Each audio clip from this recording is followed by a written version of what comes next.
Madame, Messieurs, bonjour et bienvenue sur Samuel 13 Télévision.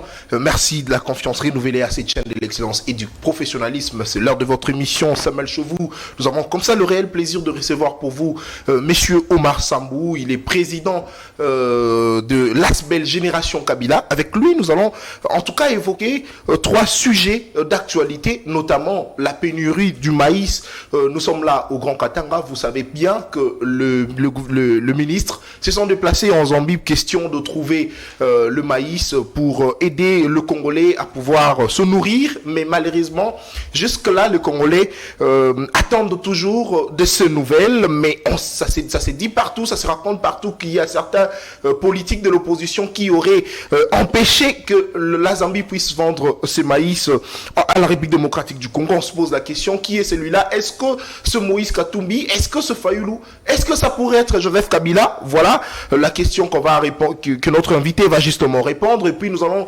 revenir autour de la sécurité de la partie est de notre pays. Vous savez bien que l'EAC a échoué selon la dernière déclaration du président de la République, Félix Antoine Tshisekedi Tshilombo, et c'est le tour de la SADC, la force de la SADC de rejoindre la partie est de notre pays. Question de bouter hors la RDC le M23. Mais est-ce que la SADC va cette fois-ci réussir sa mission parce que l'EAC a échoué? On va aussi revenir enfin sur la marche de l'opposition. Vous savez que ça a été reporté pour le 20 prochain. C'est vrai, ce sont les opposants qui ont pris cette décision, à la différence justement de celle de la décision prise par le gouverneur de la ville de pouvoir décaler cette marche le 18. Les opposants ont voulu que ce soit le 20, mais est-ce que ces revendications tiennent debout? Surtout la question concernant les élections avec la centrale électorale de Nikadima.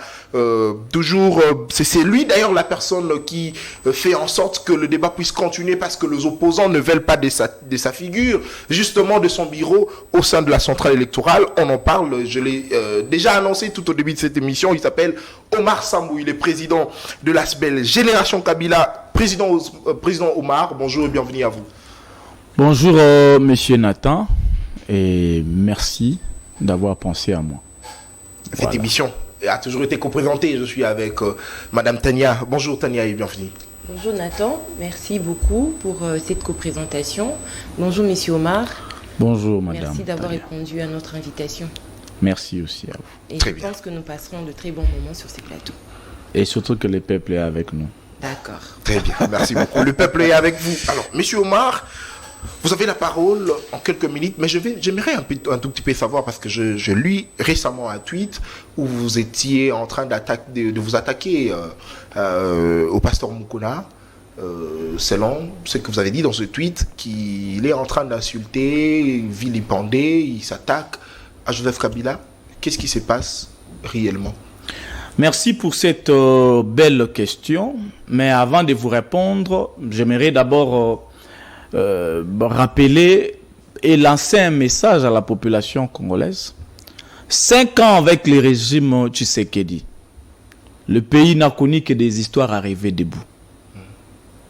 Maintenant que le mandat touche à sa fin, j'invite toute la jeunesse consciente des enjeux et des défis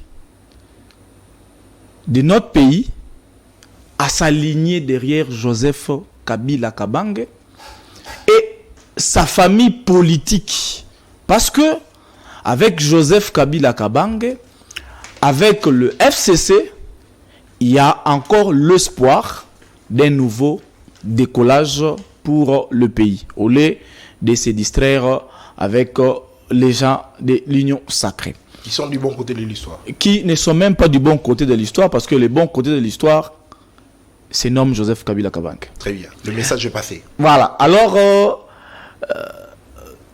votre question parle de Mukuna, c'est ça non? Mukuna, oui. Voilà. Mukuna, excusez-moi parce que je n'aimerais pas l'appeler pasteur. Pourquoi pas? Non.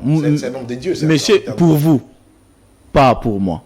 Oh, pourquoi? Pour vous, pas pour moi. Pour moi, c'est Monsieur Mukuna. Voilà. Est-ce que parce qu'il fait fermement Écoutez, Kabila, écoutez. que vous pensez que Même si, l'appeler pasteur? même si même si les églises s'est terminées au Congo, je ne pouvais pas aller prier chez lui. Non, il faudrait pas être, écoutez, trop dur envers l'évêque. Non, c'est votre évêque.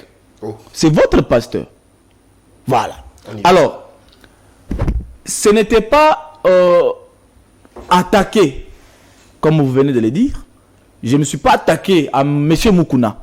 Mais j'ai recadré M. Moukouna. C'est un recadrage. C'est M. Moukouna qui s'attaque à mon autorité morale, à mon chef, Joseph Kabila Kabange. Moi, je ne l'attaque pas, mais moi, je l'ai recadré. C'était une façon de dire à Moukouna qu'il doit plus s'occuper de ses fidèles. Il semblerait qu'il a des cas dans son église et il doit prendre tout son temps pour les gérer. Et il a créé même un parti politique. Il doit avoir son temps pour gérer son parti. On n'en disconvient pas. Même s'il crée un parti politique juste pour se donner du poids à la majorité ou au régime en place, je n'entre pas dans ça parce que je ne vois pas un Congolais conscient et sérieux aller intégrer ces partis politiques-là. Mais il a demandé à ses fidèles d'adhérer d'office. Non, mais ça c'est de l'imposition maintenant. C'est pas de la démocratie. Ça ce n'est pas de la démocratie. C'est de l'imposition. Parce que notre constitution autorise à tout Congolais d'intégrer un parti politique de son choix. Je ne vois pas comment vous pouvez obliger tous vos fidèles. C'est parce qu'il sait que même s'il lançait les adhésions, les Congolais ne viendront pas. Alors il peut simplement se référer à ses fidèles. Voilà. Alors c'était une façon de recadrer ces messieurs-là. Alors qu'est-ce qu'il a dit de Joseph? Non, il a fait plusieurs sorties médiatiques s'acharnant à Joseph Kabila Kabange.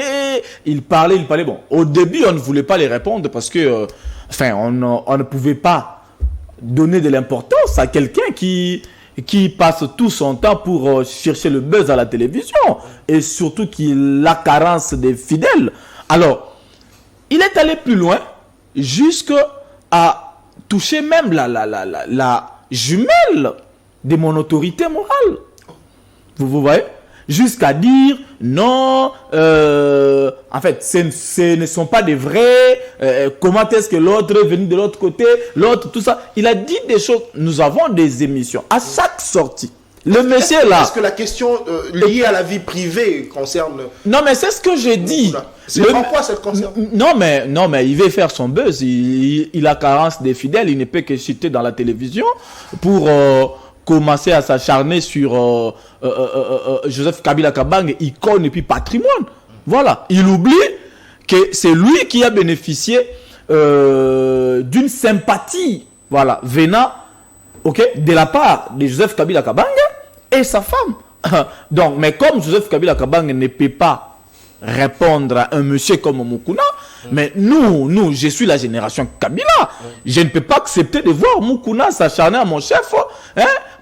Pendant presque 4 ans, il ne faisait que la même chose. Alors, il a fallu recadrer, mais je suis très heureux parce qu'il a écouté.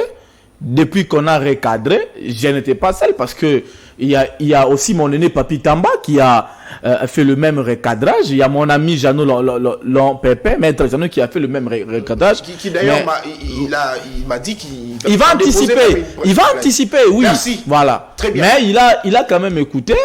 Bon, il a préféré mieux tomber dans le buzz de son parti politique et obliger à ses fidèles d'adhérer pour avoir de postes demain. Mais vous pensez que d'abord pasteur qu'il est et aussi congolais, si seulement il était mécontent d'un acte ou une gestion de l'ancien régime du président Kabila, il ne peut pas le manifester parce qu'il a bénéficié, selon vous, de la sympathie de Joseph Kabila. Non, mais écoutez, Madame Talia, si on est mécontent, nous pouvons manifester dans le calme. C'est tout à fait normal. Parce que nous aussi, on n'est pas content de la gestion de M. Tshisekedi. D'accord? N'est-ce pas qu'on vient ici, on critique dans les calmes, mais on essaye de démontrer les choses dans la clarté, tout ça. Mais est-ce que je peux me permettre de dire que votre père n'est pas votre père, ou soit votre maman n'est pas votre maman? Et c'est ça vraiment qui peut justifier ces moments de mécontentement que M. Moukouna pouvait avoir. Et au début, vous parlez des pasteurs, vous dites que en fait, s'il était un vrai pasteur, tout ça, est-ce qu'il pouvait faire ça? Bon, je n'imagine pas. Donc, je crois que ça, c'est la haine. Il a la haine. Ce n'est pas Kabila qui l'empêche d'avoir trop de fidèles. Ce n'est pas Kabila qui les met mal à l'aise. Alors, il a cette haine viscérale envers ces dignes fils du pays. C'est ce que nous sommes en train de condamner. Très bien, merci beaucoup. Il s'appelle Omar Sambou, il est président de l'ASBEL Génération Kabila. Comment ça se porte en 2 minutes avant d'entrer dans le vif du sujet? L'ASBEL commence. Non, ça va, tout le monde se porte bien. Et voilà, toute l'équipe phare ainsi que nos membres dans 26 provinces, tout se passe bien. Dans 26 provinces? Oui, voilà. Wow. Parce que, notez un élément qui est très capital, Madame Talia. Il y a un kabiliste dans chaque maison, ici, au Congo. Oh. Comment ça? Retenez ce que j'ai dit. Expliquez-vous alors.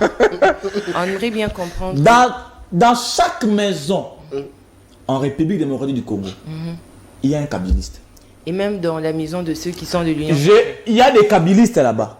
Même dans la maison de Tshisekedi. Il y a des kabilistes. Il y a des kabilistes. Les kabilistes sont partout. Comment ça?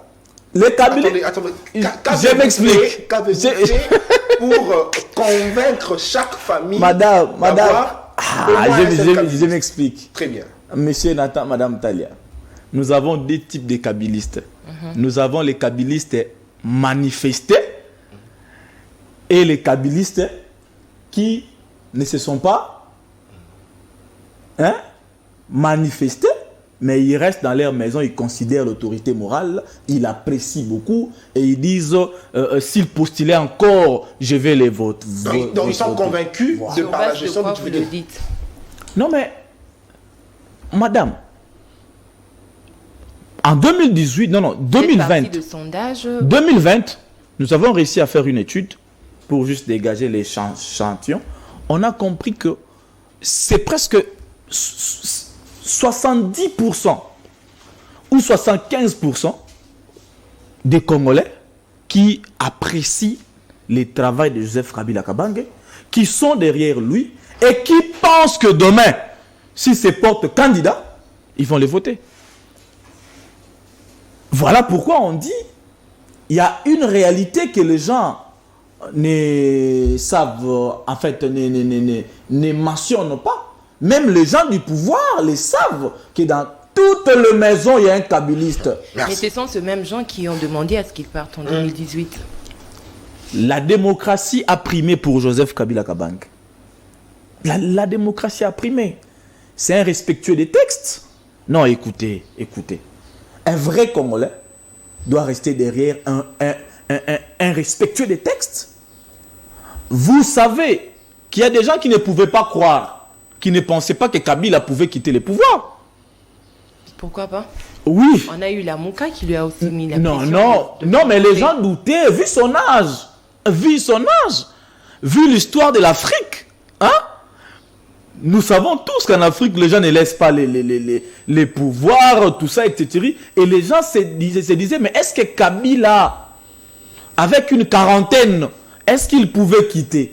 Mais quand Kabila passait la commande à M. Tshisekedi, c'est par là que les 75% de la population, je dis 75% parce que les 25% sont des militants de l'IDPS. Les 25% là, parce qu'eux, ils n'acceptent pas. Mais les 75% sont derrière Kabila. Mais on ne pouvait pas imaginer qu'un président qui a bien fait son travail, les indicateurs en forme, il a pacifié le pays, il a tout fait, mais avec une quarantaine, il laisse le pouvoir. Non. C'est monsieur, c'est un respectueux des textes et on doit les suivre. C'est ainsi qu'aujourd'hui, tous les Congolais apprécient maintenant Kabila. Attendez, vous les suivez sur base de quoi? Au-delà du fait qu'il a bien géré selon vous, est-ce que vous pensez que vous les suivez parce qu'il va encore revenir au pouvoir? Ah, c'est une bonne question. Vous savez, un architecte, quelqu'un qui est architecte, qui vous donne le plan, ok, de cette belle maison, semelle 13. D'accord? Et après, l'architecte prend son patient, si faut essayer de dire exactement, il prend congé, voulais-je dire, pour un temps. Et un autre architecte ou un maçon exécute le plan, ou un autre architecte, mais pas en forme. Pas comme il a fallu. N'est-ce pas que le propriétaire de cette maison aura toujours besoin de celui qui a débuté avec le premier plan. Le peuple est souverain. Joseph Kabila Kabange a une mission, c'est de faire décoller une fois de plus le pays. De 2001 jusqu'en 2018, le peuple peut voir tout ce que Kabila a fait. Mais je peux vous dire ici, ce n'était qu'une trentaine ou soit quarantaine de pourcentages. Pouvez-vous nous rappeler? C'est-à-dire, laissez-moi d'abord finir. C'est-à-dire, il y a encore un grand travail qui demande le retour de cette même personne. Le pays était divisé en 2000. Lorsque Kabila, Joseph est venu au pouvoir, le pays était divisé. Écoutez, si nous disons aujourd'hui que le Congo restera un et indivisible, mais c'est grâce à ces messieurs. On n'échappe pas à l'histoire. C'est grâce à lui que tous les Congolais se sont rassemblés. Voilà. Le pays n'avait pas des institutions très bien assises. Il a réussi à le faire. Le pays n'avait pas de budget. Il a réussi à le faire. Le pays n'avait pas l'infrastructure qu'il faut. Il a réussi à le faire. Le pays, avec son armée, Joseph Kabila Kabange a réussi à ramener cette armée à la 8e position. Il a réussi à le faire. Monsieur Omar, il est respectueux des tests. Non, mais je suis en train de répondre à la dame. En fait, je rappelle à la dame ce que Kabila a déjà fait. Notre pays n'a jamais connu la passation. Un président sortant, un président entrant. Il a réussi à le faire.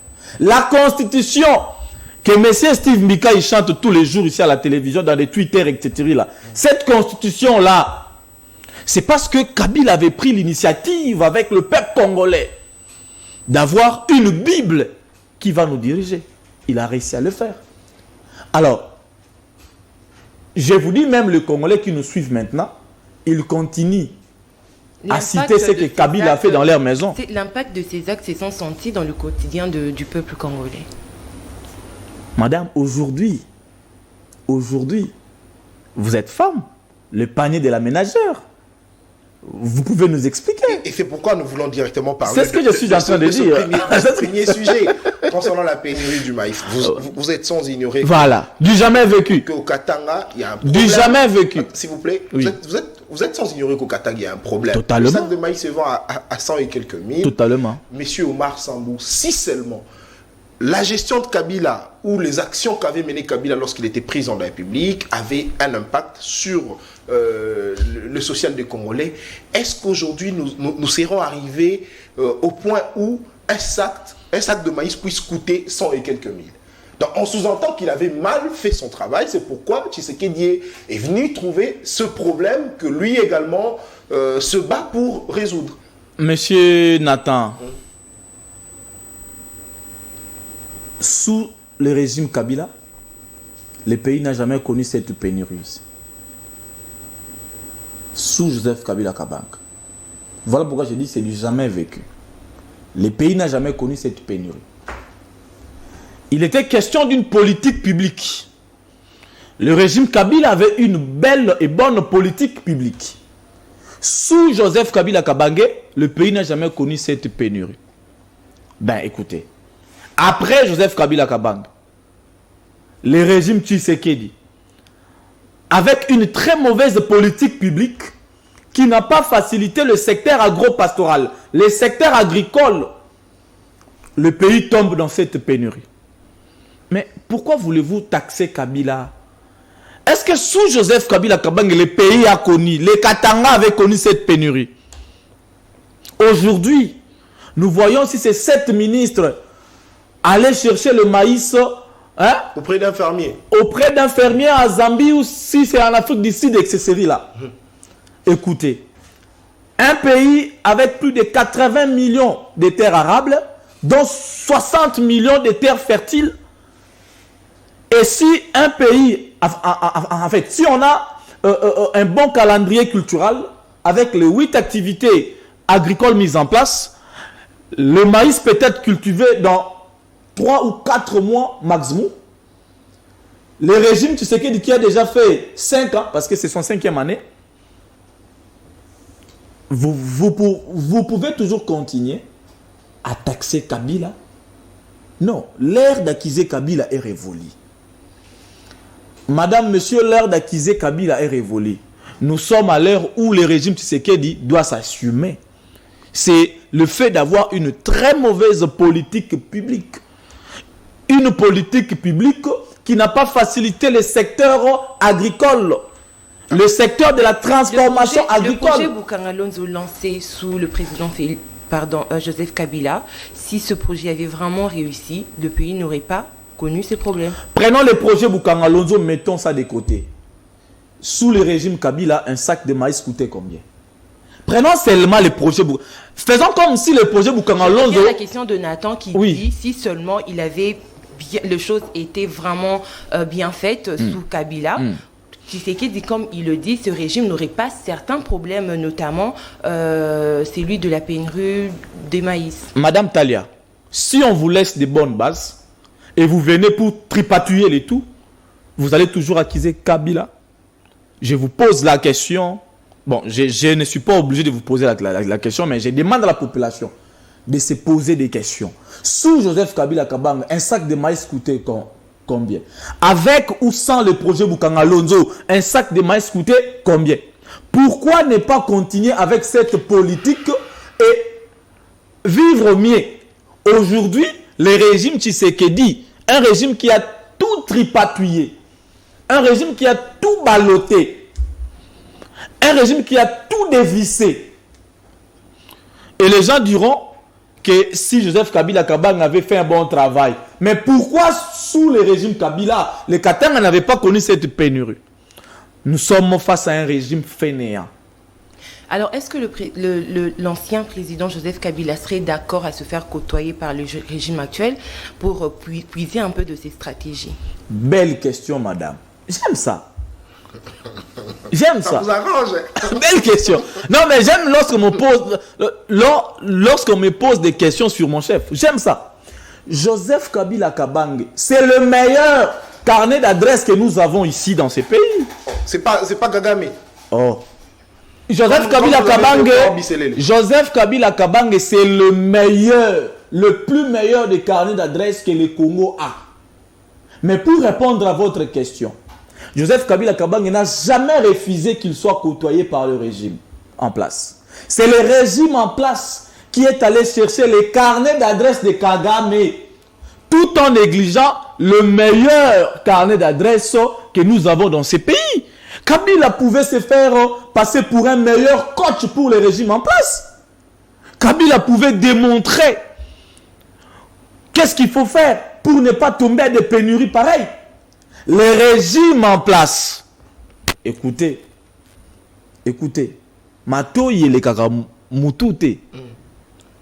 C'est ce qu'on dit à Lingala.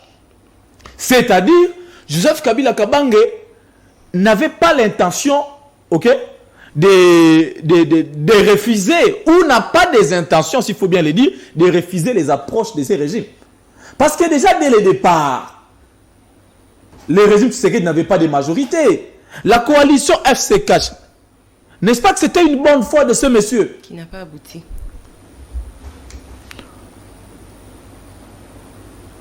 Qui n'a pas abouti? Parce que le régime Tshisekedi ne voulait pas se faire aider. Oh, Tshisekedi ne voulait pas se faire aider. Le régime Tshisekedi ne voulait pas se faire aider. Je suis dans la coalition FCK. Moi, je maîtrise, moi, j'ai géré. Vous n'avez pas géré. Entre nous deux, s'il faut le dire, qui doit fournir à l'autre des conseils? C'est vous ou c'est moi? Mais quand je vous dis, faisons ça, vous dites que je bloque. C'est ça ce que j'ai dit. Le régime Tshisekedi ne voulait pas se faire aider. Vous vous souvenez de son discours, le discours de M. Tshilombo de 6 minutes? Qu'est-ce qu'il disait? N'est-ce pas qu'il était bloqué par le FCC? Et maintenant, avec le peu de temps qui lui reste pour finir son quinquennat, il préfère travailler seul pour offrir le meilleur à la population. Sous la coalition FCC-Cash, est-ce qu'il y avait cette pénurie de maïs au Katanga? On sous-entend que le FCC est bloqué. On sous-entend que le FCC est bloqué. Après le discours de 6 minutes, qui est devenue la République démocratique du Congo, parce que M. Tshisekedi a voulu marcher seul, parce que le FCC est bloqué. Il faut comparer le temps. Alors, sous la coalition FCC-Cash, il n'y avait pas cette pénurie de maïs. Mais c'est lorsqu'on laisse à M. Tshisekedi de marcher seul avec ses proches, de gérer le pays, de tout faire seul. C'est après qu'on a connu des dégâts tels que des pénuries ici. Et vous allez toujours dire que Joseph Kabila Kabange n'a pas voulu qu'il soit côtoyé. Je vous rappelle que Joseph Kabila Kabange, c'est le meilleur des carnets d'adresse que le Congo, la RDC a. Monsieur Omar, Joseph Kabila, c'est le meilleur carnet d'adresse, vous avez tout dit de Kabila, mais est-ce que Kabila qui a Kingakati, qui fournit du maïs, si seulement il était de bonne foi, est-ce que vous pensez qu'il allait accepter voir le membre du gouvernement se déplacer en Zambie pour négocier le maïs, que de sortir ce que lui a comme stock, vendre donner au gouvernement, signer pas moi un contrat ou quoi, question d'approvisionner justement le Congolais. Est-ce que Kabila est de bonne foi? Je vous réponds. Depuis que ces régimes Tshisekedi, en fait, depuis qu'on est avec le régime Tshisekedi, ça fait déjà combien d'années? 5e année, non? Vous l'avez dit, c'est la 5e année. C'est la 5e année. Non, je vous réponds. C'est la 5e année. Les maïs peuvent se produire entre 3 ou 4 mois maximum. Mais pourquoi vous me posez sur un particulier? Non, mais... Kingakati, c'est... Je vous réponds. Oui. Kingakati, c'est pour un particulier. Ici, nous sommes dans la gestion gouvernementale. Kingakati, c'est pour un particulier. C'est comme moi. J'ai aussi ma ferme à Kasangolo. Vous pouvez avoir aussi votre ferme. Oui. Madame, ça n'empêche pas que le gouvernement... Mais c'est ce que je suis en train de dire. Négocier avec vous. Écoutez. C'est au gouvernement d'aller voir le président Kabila, ou c'est à nous de se faire des idées? Non, mais même s'il faut que le gouvernement côtoie le président Kabila, mais Kingakati, c'est une propriété privée. Oui. Ça ne dépend que de lui. Kabila cultive, c'est le meilleur des fermiers qu'on a dans ces pays. Il cultive, il fait ce qu'il pouvait faire. Agriculture, élevage. Ce n'est pas lui qui a empêché le gouvernement. Sama Lukonde. Ce n'est pas lui qui a empêché les régimes Tshisekedi de cultiver pour offrir à la population. Alors, dernière question pour qu'on passe à la deuxième thématique. Monsieur Omar. Donc, il ne faut pas dire que le président Kabila, pourquoi ne pas prendre tout ce qu'il cultive chez lui, et si c'est pour manger? Non, mais enfin, comment il fait manger? C'est juste, non, c'est juste un exemple. On a vu à l'Ukraine comment est-ce que les c'est pour dire que c'est un particulier. On a vu à l'Ukraine comment est-ce que les présidents se sont mis d'accord pour sauver la population. Très bien. Il n'était pas question que l'ancien président attende que Zelensky le côtoie pour trouver des solutions, parce qu'ils se sentaient attaqués, parce que le pays était menacé, ils s'en sont mis d'accord. Et là maintenant le pays également, on peut parler de la menace parce qu'il y a manque de maïs. Et si Kingakati est en mesure de fournir comme ça ne sera pas gratuit, mais c'est mettre d'accord avec le gouvernement, ça dérangerait pas, monsieur Omar. Ce qui est vrai, je sais que Joseph Kabila Kabange, c'est le meilleur des fermiers qu'on a ici. Il cultive. C'est qu'il cultive maïs, tout ça, etc. Et lui et sa femme, c'est à l'intérêt de la population. C'est injecté dans la population. Mais comme des particuliers, je me fais comprendre, comme des particuliers, ils ne peuvent pas cultiver en grande quantité pour satisfaire toute la République. Parce que là, il est maintenant question, du gouvernement. Ok, là maintenant, il est question de voir les gouvernements. Mais je vous dis déjà ici, le peu que Joseph Kabila Kabange et sa femme, parce qu'ils aiment bien travailler dans l'agriculture, ils aiment bien se faire des fermiers, tout ça, le peu qu'ils font, c'est pour l'intérêt de la population. Mais s'il faut nourrir toute la République, là nous voyons les gouvernements qui doivent nous présenter une bonne politique. Voilà. Mais ce que Kabila fait, on les voit en train de récolter les maïs, tout ça. C'est pour alimenter la population. C'est pour nourrir la population.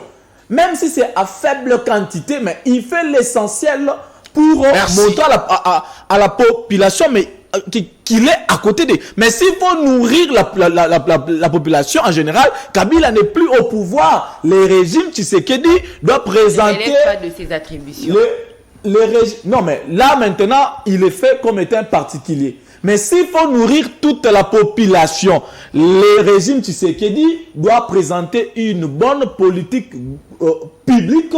Les gouvernements Sama 2 doivent présenter un bon plan gouvernemental avec comme axe majeur l'agriculture. Voilà. Merci beaucoup.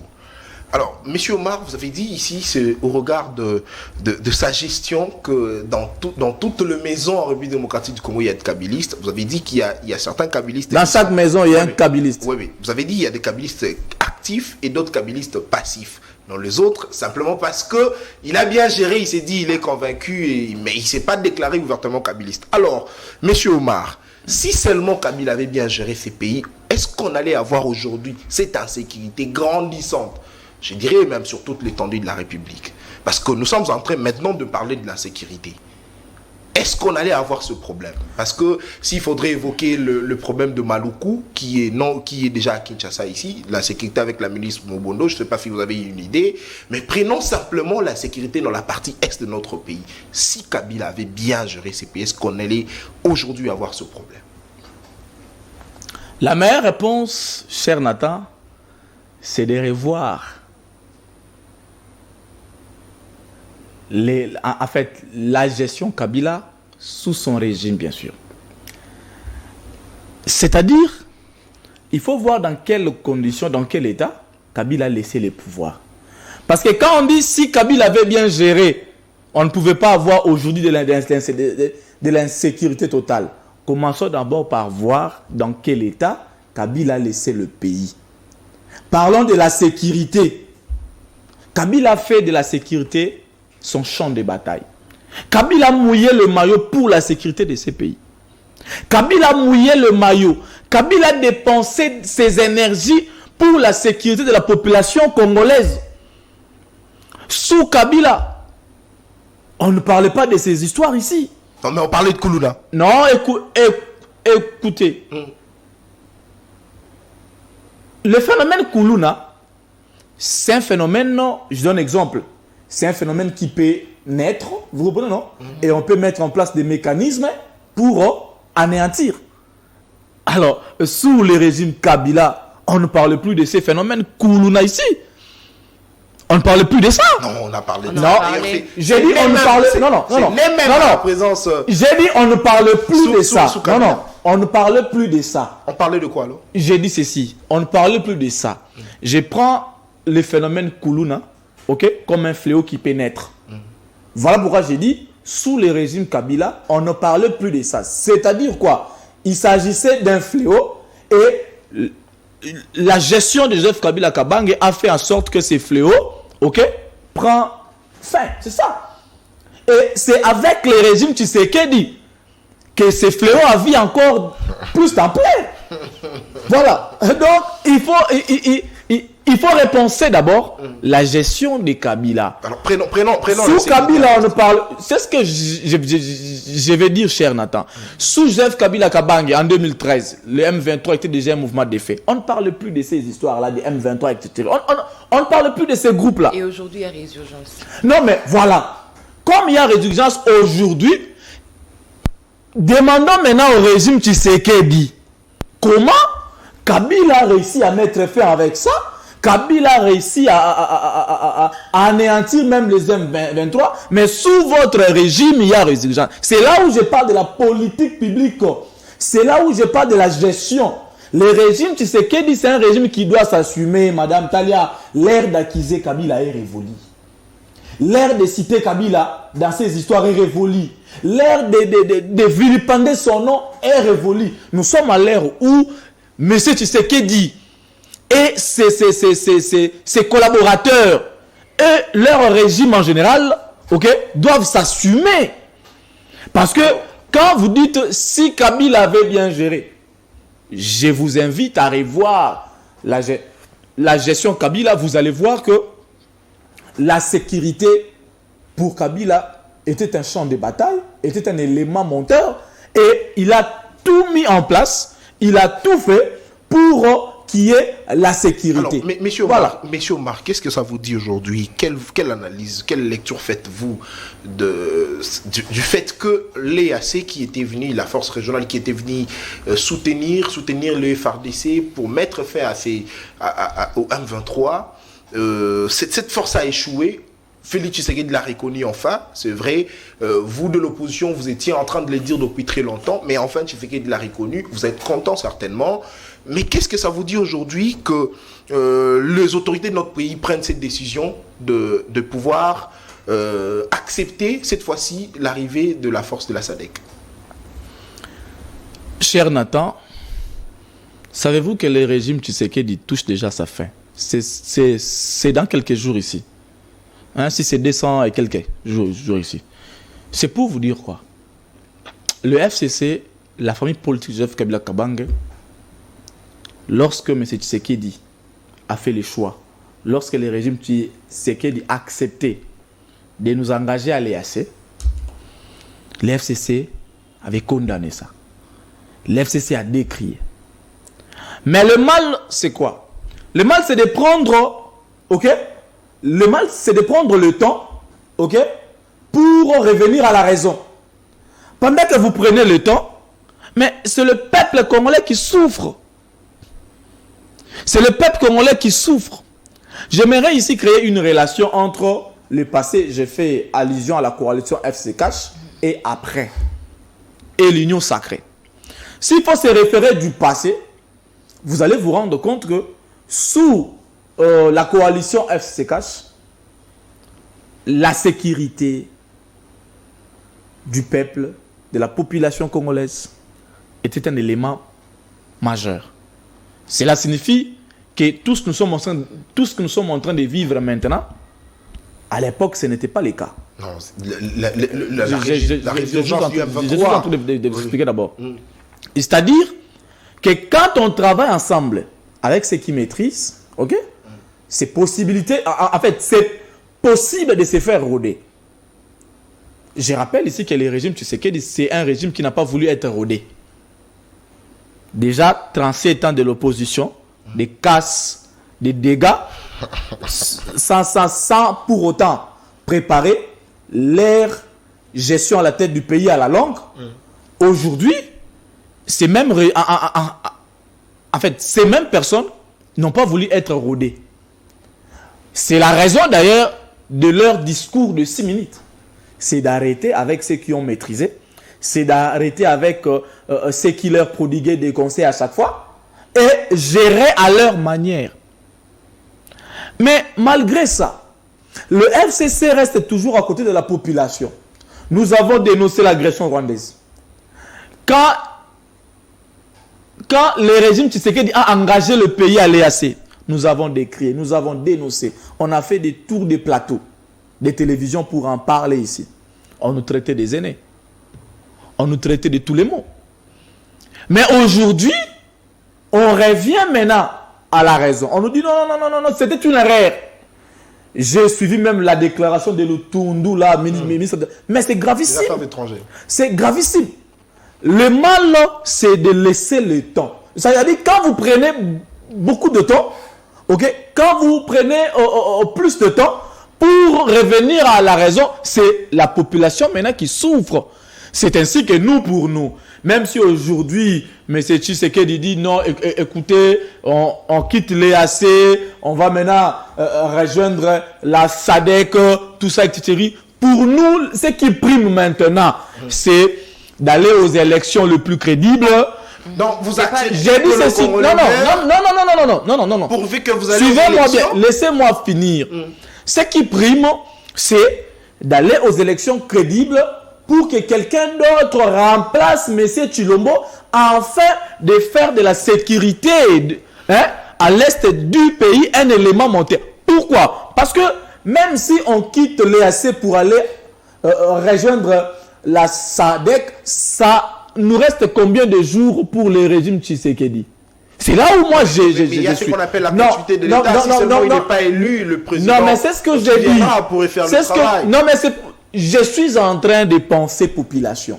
Je suis en train de penser peuple congolais. Non, vous pensez élection et non population. Non.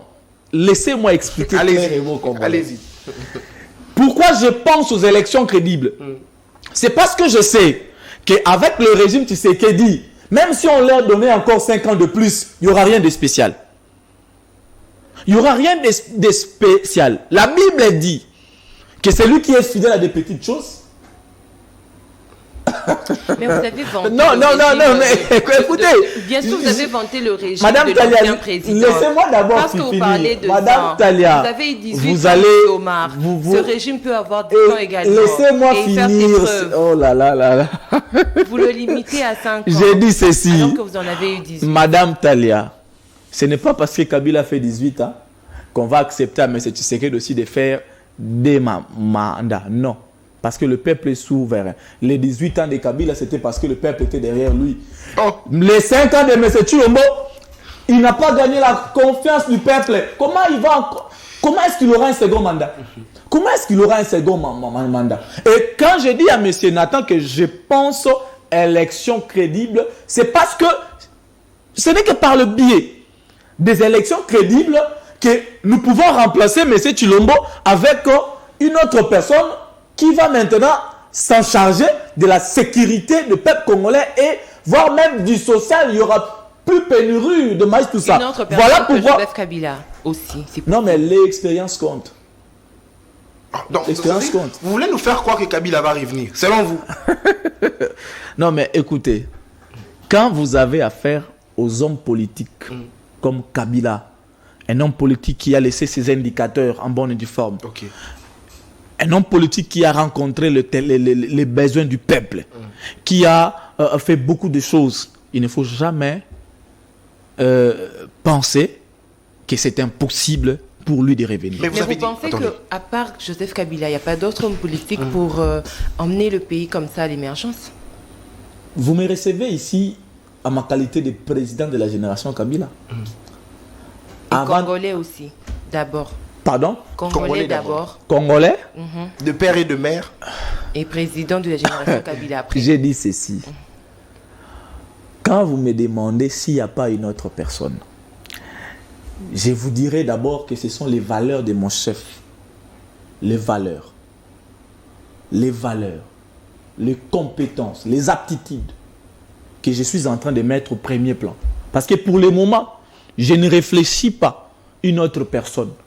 J'ai réfléchi mon chef parce que il est passé, ok? Il a géré, il a fait, il a l'expérience, il a gagné plusieurs paris difficiles et je crois en lui. Monsieur Omar. Que demain ou après-demain, il peut encore relever des enjeux majeurs et des défis majeurs. Monsieur Omar. Alors quand vous me posez la question s'il n'y a pas une autre personne, tout ça, mais Kabila a géré pendant 18 ans, il a passé la commande à une autre personne. Mais où en sommes avec le pays? On n'avait pas la gratuité. Où en sommes-nous avec le pays? La gratuité a commencé depuis Kabila. La gratuité. La mise en place effective de la gratuité. Mais est-ce que ce régime a mis en place exactement la gratuité?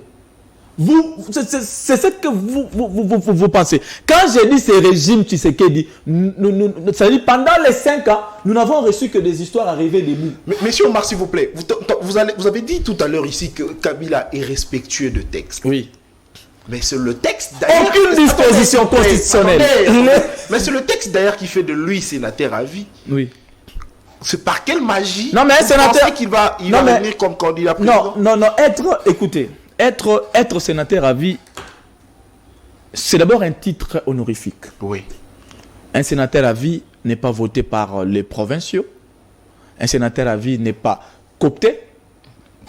C'est un titre honorifique que le constituant a prévu pour toute personne qui va briguer la magistrature suprême. Nulle part dans la Constitution, vous allez voir où on a dit qu'un ancien président ne peut plus revenir comme candidat. C'est ça. Merci. Alors, chose qui est dite dans la Constitution, c'est que le président en fonction va faire le 5 ans. Il a la... Non. Avec possibilité de renouveler une fois. Avec possibilité. Quand le constituant dit avec possibilité, c'est parce que le constituant fait référence à la population. Voilà. Donc ça veut dire si le peuple... ou ne pas être élu. Si le peuple accepte, ce n'est pas une obligation. Si le peuple accepte, et s'il faut déjà voir la gestion de M. Tshilombo, mais les choses se dessinent déjà, tout est clair. Que le peuple n'est pas avec lui. Et comment est-ce qu'il peut avoir la chance d'avoir encore un second mandat? Il ne faut pas suivre tous ces discours à rêver debout, que l'union sacrée et tous ces gens-là que je qualifie de faibles leaders incapables de faire 80 000 places au stade des martyrs ici, incapables de ce dossier. Cultiver tout le peuple congolais. Il ne faut pas. Non, mais le peuple a récupéré son argent des rames, c'est tout. Alors, M. Omar, oui, vous parlez élections. Comment irez-vous aux élections si seulement vous n'êtes pas encore enrôlé? Très belle question, madame. Je pense que vous devez terminer par là parce que nous sommes déjà presque à la fin. Ah oui. Mais avec les gens du pouvoir, vous traînez, mais avec moi. Est-ce que vous pouvez regarder l'autre côté? Avec moi, tout ça. Est-ce qu'on peut regarder de l'autre côté? Non, mais est-ce qu'on peut même... Est-ce que les DG ne peuvent pas me permettre d'aller... Parce qu'il faut faire voir à la population les faiblesses de ces régimes, les régimes de M. Tshilombo. Terminez avec cette question. Comment comptez-vous vous rendre aux élections? Madame, le FCC est une force politique, une machine.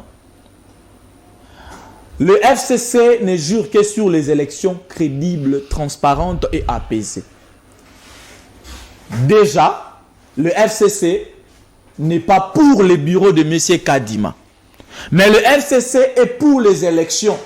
Je rappelle que dans les délais constitutionnels d'ailleurs, parce qu'on ne va même pas accorder 10 secondes à M. Tshilombo pour un glissement.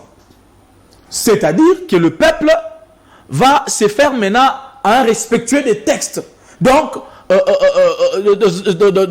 c'est-à-dire à la fin de son mandat, il faut qu'il y ait des élections crédibles, transparentes et apaisées. Mais pour avoir ces élections, madame, n'est-ce pas qu'il faut avoir déjà des lignes éclairées, des routes bien tracées, tout ça? Je parle de la démarche, ok? Une démarche pour arriver aux élections. Mais le FCC va aller aux élections avec un autre bureau, un bureau qui va inspirer la confiance de tous, un bureau qui va assurer l'opposition, pas le bureau Kadima, ok? Pas avec le bureau Kadima. Voilà pourquoi, d'ailleurs, les cadres du FCC et leurs militants ne sont même pas fait enrôler. C'est pour dire qu'on ne va pas demander autre chose et faire aussi autre. C'est-à-dire, nous sommes contre le bureau Kadima. Mais nous sommes pour les élections. Merci. Et je vous dis ici qu'on ne peut pas aller aux élections sans les FCC. Si les gens du régime pensent qu'ils pouvaient aller, ou soit pensent qu'ils peuvent aller aux élections sans les FCC, ça c'est rêver debout. Parce que les FCC est une force, est une machine politique. Et nous exigeons les élections crédibles, apaisées, pour répondre aux enjeux, aux défis que notre pays fait face. Très bien. Merci beaucoup, M. Omar. Je profite de cette occasion pour vous donner une minute simplement pour passer le dernier message. Tout ce que je peux dire à la population congolaise, tout ce que je peux dire à cette jeunesse consciente des défis et des enjeux, le Congo mérite mieux. Le Congo mérite mieux et je crois que tous jeunes, conscients, ok, tous les Congolais, toute la population, il faut que nous puissions nous aligner derrière Joseph Kabila, Kabange, parce qu'avec lui, il y a l'espoir que notre pays décolle encore à nouveau. Voilà. Et aussi, la population doit accompagner la très distinguée Marie-Olive Lembe, Kabila, dans ses actions à caractère social, parce qu'elle reste le pilier du modèle social en RDC. Très bien. Merci beaucoup, M. Omar Sambou, président de la belle génération Kabila, d'avoir répondu à toutes nos questions. Bien que je n'ai pas épousé toutes mes minutes. Merci beaucoup, ça a été un plaisir. Ça a été un plaisir de co-présenter cette émission avec Madame Tania, comme d'habitude, comme toujours. Merci beaucoup, Nathan, c'est toujours un plaisir. Disons que le plaisir est toujours partagé. Très bien, merci beaucoup. À vous également qui nous avez suivis de partout à travers la République démocratique du Congo, la diaspora, merci de la confiance que vous faites toujours à cette chaîne de l'excellence et du professionnalisme. Et nous, à notre tour, nous allons toujours vous servir en toute responsabilité. On se retrouve comme ça, demain, ça sera avec le même plaisir, à la même heure, et ça sera avec le même plaisir. D'ici là, portez-vous bien. Au revoir.